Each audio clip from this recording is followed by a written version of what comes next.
Hello, my name is Kendall Johnson, and today I'll be presenting Dude, We're Getting the Band Gap Together. This will be an analysis of band gap energies of various light-emitting diodes, also known as LEDs.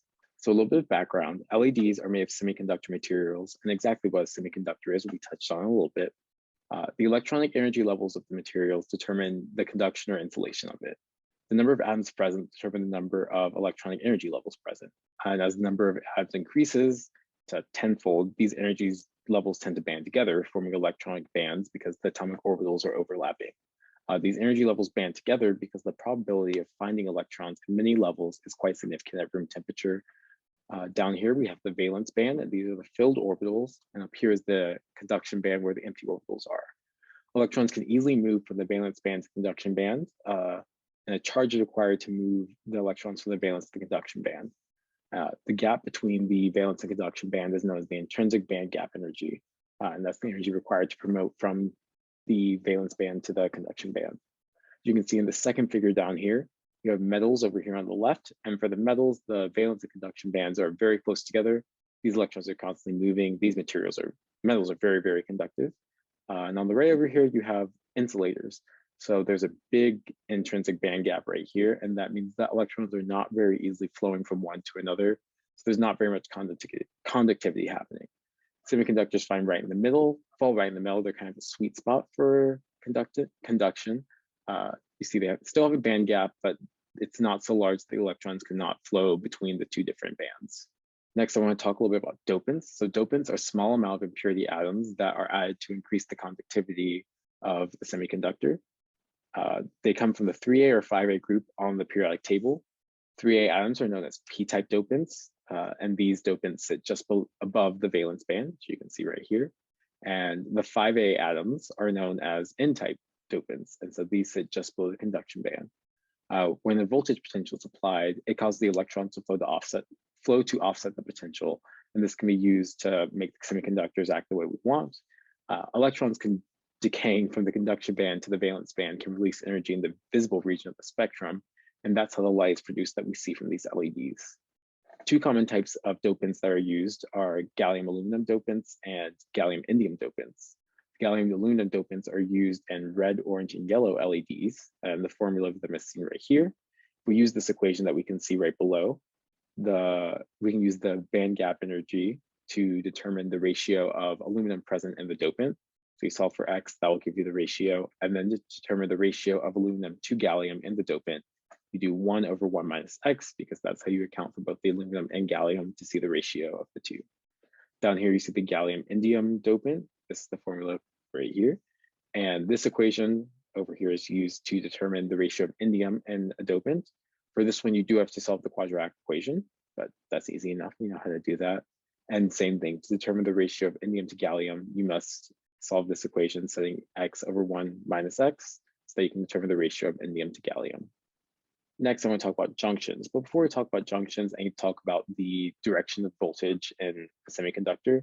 So the forward direction of voltage is defined as when energy is flowed from the anode over here into the n-type semiconductor, through to the p-type semiconductor, and then back out to the cathode. This dominant pathway, and this is the way that we prefer to have energy flow. The first type of junction that I'll talk about is the homojunction. This is the most basic type of junction that we can use. This is when the intrinsic material for the n-type and p-type semiconductors are exactly the same. The issue with homojunctions is that there's no way to make the recombinant pathway the most dominant one, and that's the forward direction pathway that we just talked about. And because you can't make the recombinant pathway the dominant pathway, this decreases the efficiency, so it makes it a little bit difficult to use. So we instead often use a double heterojunction, and this is when the n-type and p-type semiconductors are placed on either side of an active semiconductor, which is in the middle. This active semiconductor has a smaller band gap, which is known as the active band gap energy. Carriers collect in the active region decay through recombination, which produces light and prevents the reabsorption of photons. The size of the active band gap actually determines the line width of the emission spectrum. So smaller gaps mean wider peaks, because if the energy gap is smaller, that means there's a slightly wider range of wavelengths that can be used to excite electrons to a higher level. So for the intrinsic band gap analysis, we passed 100 microamp current through the diode. The diode was then submerged into water with a temperature probe, and the temperature was increased at a rate of less than 5 degrees Celsius per minute all the way up to 85 degrees Celsius. And the temperature and potential in volts were measured to determine the intrinsic band gap. For the active band gap analysis, a spectrometer was set up to take an intensity spectrum of each diode. We measured the maximum wavelength of intensity of each diode, and then this was used to determine the active band gap. This can also be used to determine the ratio of dopants. So in this experiment, we'll be testing both the active and intrinsic band gap for the red, orange, yellow, green, and blue light emitting diodes. The intrinsic band gap of a silicon diode will also be determined to help determine if it is a good semiconductor or not.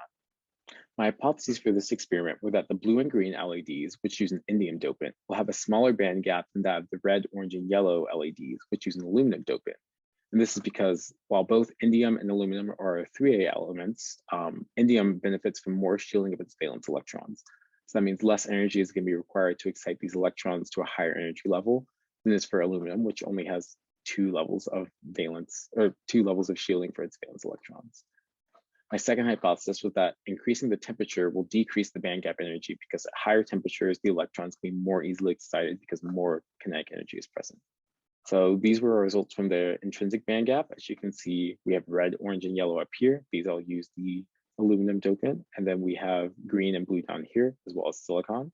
We use this relationship that we know of that relates the voltage, the intrinsic band gap, and the temperature. And by multiplying T all the way through, we got this equation. And when we plotted these values, we plotted the voltage versus the temperature. We could use the intercept to determine the intrinsic band gap of these different semiconductors. And to determine the active band gap, we took an intensity spectrum of each of the 5 LEDs.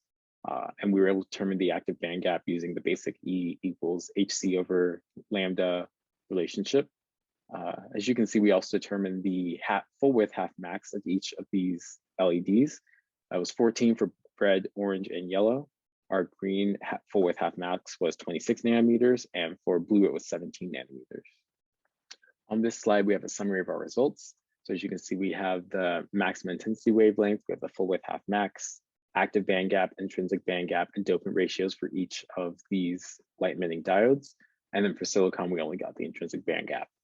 As you can see for red, orange, and yellow, the active band gap is somewhere around 2 for all of these, a little bit less for red, a little bit more for yellow. For green and blue, we have a difference of about 0.3, but it's 2.381 for green and 2.611 for blue. For our intrinsic band gap, you can see they're all slightly higher. For red, orange, and yellow, these all sit close to 2.3, 2.4. For blue, we have 2.905 as our intrinsic band gap. Our value for green was a little bit off. I don't know what was up. Maybe it was some error in the experiment. So it's going to be hard to use this data to draw any conclusions. However, the data is still there. And for our dopant ratios, we have a ratio of 0.127 for red, and that's for aluminum to gallium, 0.264 for orange, and 0.410 for yellow.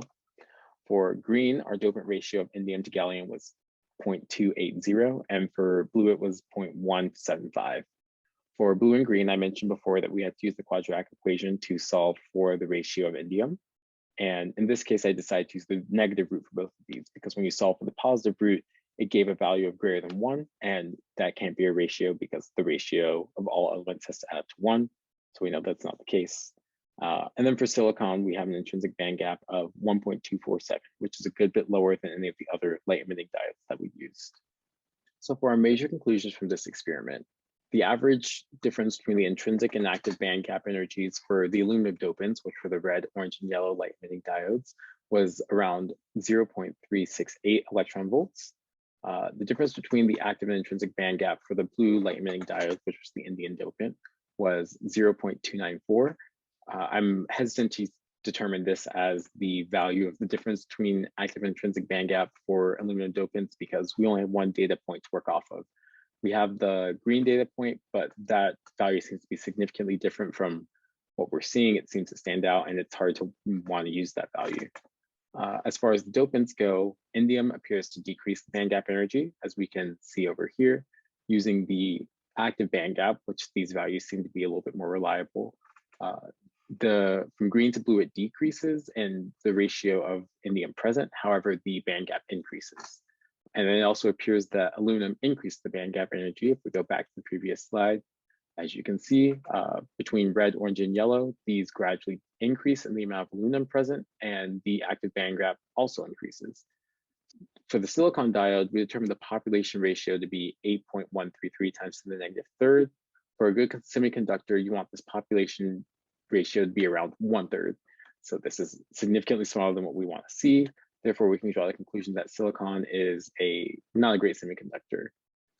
We were also able to determine that the use of temperature to increase conductivity is not very practical.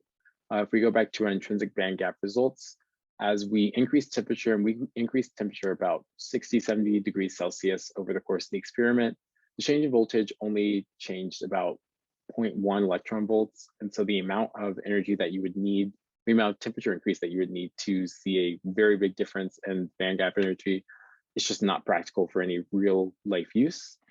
And with that, that concludes my presentation. Thank you for watching, and I hope you learned a little bit about light emitting diodes that you can use in your future endeavors in chemistry. Thank you.